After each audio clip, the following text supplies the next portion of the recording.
Are Valkyrie guides? No. But they can help people, so that could be easily confused. Anyways, they're not from the guide realm, but they do help people. They can help people. They can guide people in situations, but they are not a quote-unquote guide. Yes. And we work closely with the Valkyrie. And the Valkyrie, probably there are some people they click with? Yes.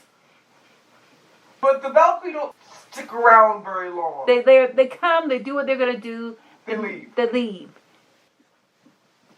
Whenever you go on to a history lesson, accurate, this is what actually really happened. Yes.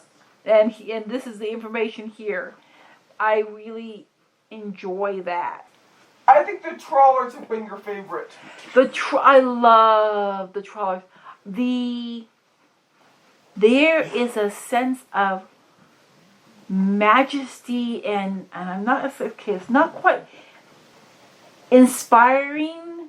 A fantasy. The idea. Fantastical. The idea of these ice boat sleds with these big sails going across the ice with families inside them. It's like a little town on it's like a sled. It's a sled with fire there, and they're like, and they're going at night through the northern lights. It's fantastical. It's the stuff dreams are made of, and fantasies and stories. It's like it inspires in every element of it. So yes, I loved the Traawlers, and that they were nocturnal and they hibernated during the summer because the sun would drive them crazy, and it's like and blind them, and the stories that can be spun off of all that.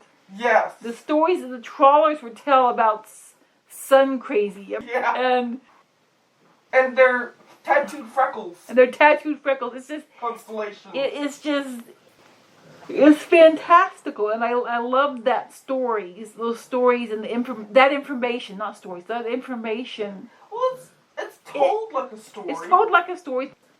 It's a real story. Stories don't have to be made up. Yes, true. They're the real stories, and it's like the Traawlers. I was like, ooh, yes, okay, I like the whole everything. I just thought they were cool. And like when we talked about the Vikings and how they had their houses and the boats, and they'd go across and then they'd flip them over and they'd become the houses, and how they would give when they would with the bees, they would give them little offerings to the bees, and the bees weren't dependent upon them and they weren't dependent upon the bees, so they were just honoring each other. It was like, I like that, and the way the shields were like suction cupped on to keep the water out, and those, I was like, I could see it, I could feel it, and it was like, okay, I like these people. I like how they're living. I like the wonder and the everything. Oh, and another thing they get wrong with the shields. Yes? They weren't made out of planks of wood. They were a solid disc from a tree. That makes complete sense. Because if you had planks of wood, why would you make them round? Exactly. It's like, why wouldn't you just make, if they were planks, wouldn't you make them square or triangle or some other shape? Why would you have them all be round? But a round disc from the tree, that makes complete sense. And it would be stronger. Because planks would have, each planks as they're brought together would be more likely wouldn't be as sturdy. Yes. And depending on the strength of the person would depend on the thickness of the wood, the type of wood. That makes complete sense. But they weren't used as shields until much later. That was not the original purpose of what they were made for. No, they're originally porthole or covers. They just adapted them into shields when they crossed paths with the Romans. They had this handy, and they used it this way. So Viking shields were never shields.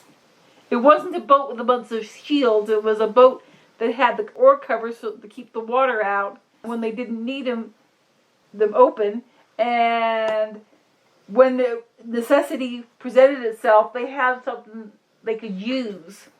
Oh, Yes. and the shape of the oars were very important. They were triangular.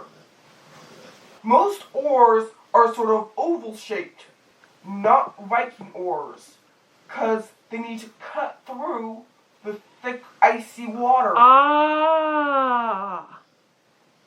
And the tips of them would be metal. So that if they needed to break ice, they could break ice. Yes. Now, see, that's brilliant. Because down in the Mediterranean, you could have the wide oars, oval-shaped oars, because there's no ice. There, it's more triangular, sort of arrowhead-shaped. So, it was like 3D triangular. Okay, let me ask this when you see this arrow-shaped. Was the point pointing out or pointing towards the boat? Pointing out. If the wide part of the... The wide part was a little more rounded. Like I said, triangle-like. So the wide part was rounded and that was closer to the boat. So it didn't damage the boat. So it didn't damage the boat. Whereas the metal tip point pointed away from the boat. To crack, to go through the ice. And it was a scoop shape, triangular scoop shape, so like your hand, like this. Like a cupped hand? Like a cupped hand, so it would scoop the water or dig into the ice and pull it. Oh! It was a scooped triangular shape with a... Sort of like a triangle shovel. Yeah, so like a triangle shovel with a metal tip on the end to... reinforce the wood. To reinforce the wood for breaking through the... If it needs to break through ice or in the shovel. Slush. Or slush. Because they didn't travel through ice sheets. They just... But if they came across some slushy areas... If they got through a slushy area, they could get through the slushy area easier. And maybe not an ice sheet, but they may have some floating bits of stuff. Yeah. That's what I mean by slush. Slushy bits of stuff. To get through that. Okay. Because the Vikings respected ice. You don't just cut through ice sheets. That's how you walk across.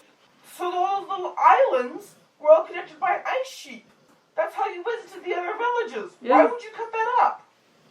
That makes sense. You would destabilize everything by doing that, so you would never have done that.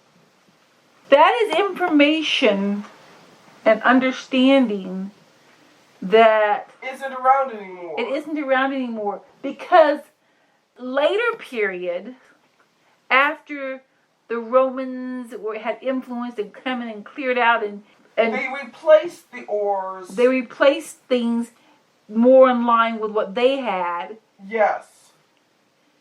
So this is the before Roman contact, before that occurred. Yes. When they were just true to who they were, this is how they lived. Yes, very peaceful traders.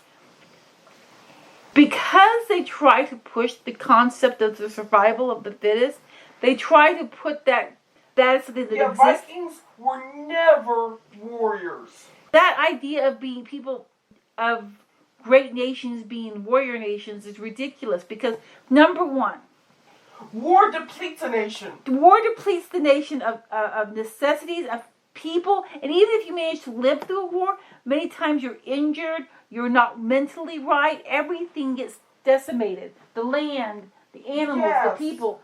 You cannot be a great nation and be a warring nation. It cannot happen. It eats away at the nation from the inside out. Yes. But the Vikings were not a nation. They were little groups that interacted. And each little village was named after the family. Oh, this is Weirdington. Actually, it was called Wyrd. Weirder. No, there was a little village called Wyrd. Did I ever live there? No, but they made contact with you a lot.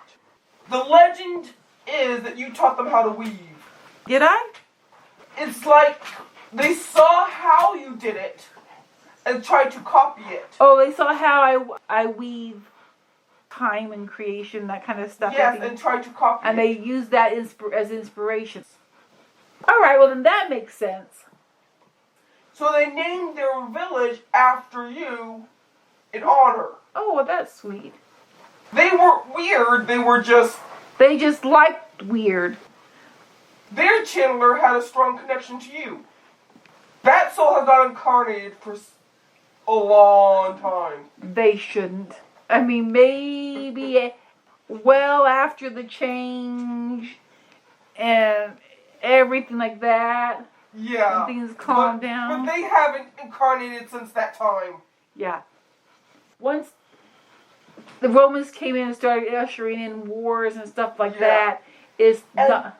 Like I said before, the only reason they fought the Romans was to protect themselves. They weren't trying to conquer and become something. Or to free the Roman slaves. That's why the Romans could not understand them and were scared of them. They couldn't conquer them because, one, it was cold. And you got the little skirts on. Oh, the taunting about the skirts. I'm not going to say the words, but there were some very naughty taunting. About the little skirts. Roman gear would not do very well in around the Arctic Circle. Not much does. But the people who are from there thrive. Like with Russia. When everyone tries to conquer Russia, they fail.